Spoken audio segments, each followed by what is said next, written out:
یہ نہیں نظر آ رہا کہ پیپلز پارٹی کی جو بنی تھی اسکروٹنی کمیٹی اس کے اس وقت صورتحال کیا ہے. اس لیے یہ قانون کا تقاضا ہے, آئین کا تقاضا ہے, جمہوریت کا تقاضا ہے کہ نہ صرف انصاف ہونا چاہیے بلکہ انصاف ہوتا ہوا نظر آنا چاہیے. اور اس وقت نا انصاف ہمیں نظر آ رہا ہے, نہ ہوتا ہوا نظر آ رہا ہے. تو یہ اسی لیے یہ اپیل فائل کی جا رہی ہے. کیس کچھ اور ہوتا ہے, اس میں آنریبل جج صاحب جو ہیں, جو پریئر میں جو مانگا بھی نہیں گیا ہوتا وہ اس کے بھی بڑھ کے فیصلے کر دیتے ہیں. تو ایک تو یہ چیز بڑی آج بتانا ضروری تھی. تحریک انصاف وہ واحد سیاسی پارٹی ہے, واحد بڑی سیاسی پارٹی ہے جو انتہائی شفاف طریقے سے ایک عام پاکستانی سے, وہ جو پاکستان میں رہتے ہیں اور وہ جو پاکستان کے باہر رہتے ہیں, پاکستانیوں سے, عام شہریوں سے پیسہ اکٹھا کر کے اپنا سیاسی پارٹی چلاتی ہے. اور اسی لیے اگر آپ دیکھیں کہ اتنے بڑے بڑے دستاویزات ہم نے جمع کرائے ہیں, تمام تفصیل, کچھ 40,000 سے زیادہ کاغذ اس کے اندر ہم نے جمع کرائے ہیں. آپ ذرا الیکشن کمیشن سے منگوا کے تو دیکھیں کہ مسلم لیگ نون اور پیپلز پارٹی نے اپنے اکاؤنٹس کیا جمع کرائے ہیں, حالانکہ پیسہ ان کے پاس ہم سے بھی زیادہ ہے. تو یہ جو اس وقت غیر شفاف کام ہو رہا ہے, اس کے خلاف ہم آج یہاں پر آئے تھے.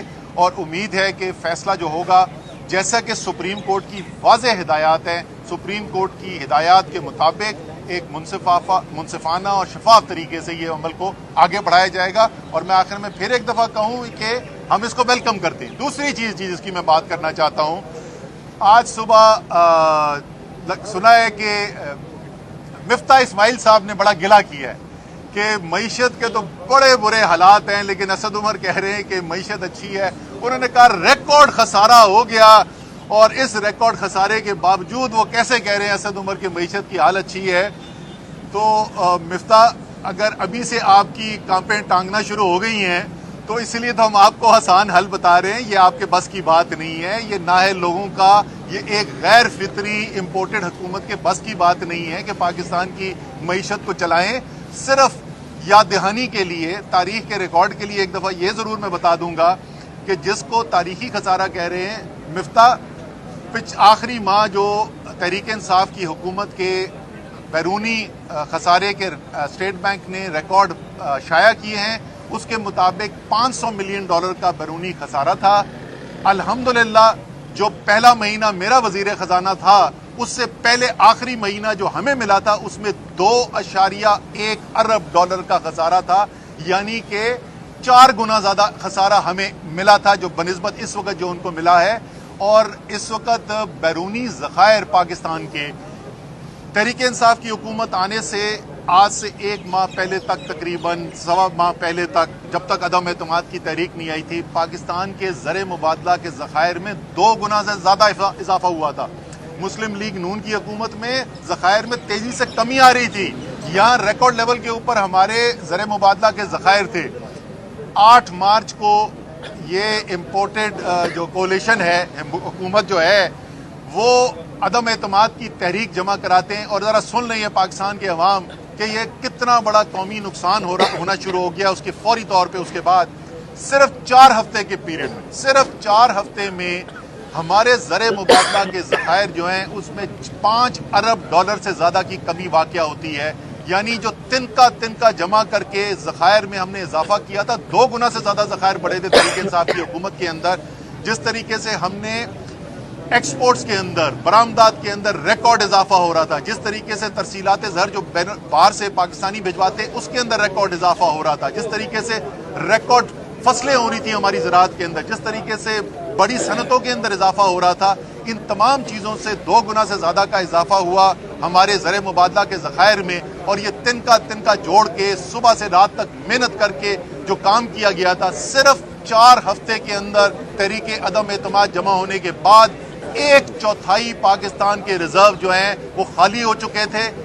کسی صورت میں یہ قوم نہیں کر سکتی کہ یہ ایک امپورٹڈ حکومت جس میں ہر روز صبح اور شام اور دوپہر کوئی اتحادی اٹھتا ہے, وہ بولتا ہے یہ نامنظور اور وہ نامنظور, یہ حکومت نہیں چل سکتی. آپ نے دیکھ لیا ہے کہ چند ہفتوں کے اندر جو پاکستان کی معیشت کو شدید نقصان پہنچا ہے.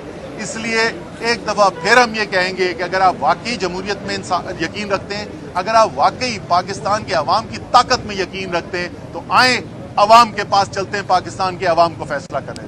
بہت بہت شکریہ ایک بتائیے گا انٹرا اپیل ہے آپ کو اور اسپیسیفکلی کیا دیا آپ نے مانگے آئی ہو؟ سر دو مختلف پٹیشنز فائل ہو رہی ہیں. ایک انٹرا کورٹ اپیل ہے جو جسٹس کیانی کا فیصلہ آیا تھا اور اس کے اندر جیسے میں نے کہا کہ وہ ہیئرنگ کسی اور چیز کی ہو رہی تھی اور انہوں نے اس سے آگے بڑھ کر ایک فیصلہ سنا دیا اور انہوں نے کہا کہ ڈے ٹو ڈے ہیئرنگ کریں اور 30 دن کے اندر فیصلہ کریں. یہ تو پریئر کا بھی حصہ نہیں تھا. اور جیسے میں نے کہا کہ پیپلز پارٹی اور نون لیگ کے تو ابھی تو اسکروٹنی کمیٹی کے ریکارڈ نہیں آئے. تو ایک تو یہ ہماری انٹر کورٹ اپیل اس کے اوپر فائل کی جا رہی ہے جی.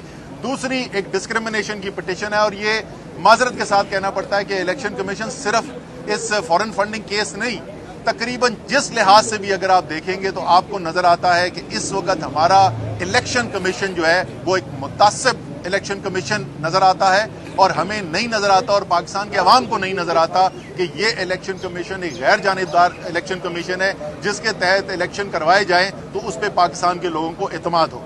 سر یہ کچھ ویڈیوز بھی آ رہی ہیں عمران خان صاحب بھی اس وقت شیر مزاری صاحب بھی کہتی تھی کہ بہت غیر جانبدار چیف الیکشن کمیشن کی تعیناتی کی گئی ہے. اب آپ کہہ رہے ہیں کہ ایک متاثر الیکشن کمیشن ہے, یہ کیسے آگے؟ سر یہ جو ہے جس طریقے جب وہ ویڈیوز ہیں جس وقت اپوائنٹمنٹ کی گئی تھی اور اگر کسی کو شک تھا کہ عمران خان اس وقت سچ بول رہے ہیں تو اب تو شک ختم ہو جانا چاہیے. عام طور پہ تو اپنے بندے لگائے جاتے ہیں جو آپ کے لیے کام کریں اور اسی طریقے سے پاکستان کے اداروں کو تباہ کیا گیا ہے کہ اپنے بندے لگا کے ہم نے اداروں کی جڑیں کاٹ دی. عمران خان نہیں چاہتا تھا کہ ان کا کوئی اپنا بندہ ہو, وہ چاہتے تھے کہ ایک غیر جانبدار الیکشن کمیشن ہو, ایک غیر جانبدار چیف الیکشن کمشنر ہو. اس لیے انہوں نے تعیناتی کی تھی. انہوں نے کوئی اپنی پارٹی کی باعث دیکھ کے نہیں کی تھی. لیکن اس کے بعد متواتر جو فیصلے ہمیں دیکھنے میں نظر آتے رہے, جس طریقے کا رویہ ہمیں دیکھنے میں نظر آتا رہا, جس کا بھی میں نے پہلے بھی ذکر کیا تھا, اس سے ہم اس نتیجے پہ پہنچے کہ یہ الیکشن کمیشن اب ایک غیر جانبدار الیکشن کمیشن نہیں رہا. سر ایسا کیوں ہے کہ گورنمنٹ جانے کے بعد ہی سارے ادارے متنازع ہوتے چلے جا رہے ہیں؟ جیسے سپریم کورٹ پر بھی آپ دیکھیں, آپ کے سوشل میڈیا ٹرولرز کی جانب سے حلزہ سرائی کی جا رہی ہے, اب الیکشن کمیشن کے خلاف بھی اس طرح کی باتیں سامنے آ رہی ہیں. تو آپ کو نہیں لگتا یہ ادارے ہمارے ہیں, یہ گورنمنٹس تو آتی جاتی رہتی ہیں, اس طرح کا اگر ہم موڈ بنائیں گے اپنی عوام کا اپنے اداروں کے حوالے سے تو کیسے چلے گا؟ کیسے اعتماد کریں گے لوگ اپنے اداروں پر؟ پہلی بات تو یہ کہ یہ جو الیکشن کمیشن کے بارے میں ہم اعتراضات اٹھا رہے, یہ کوئی پچھلے ایک ہفتے کی پیداوار نہیں ہے.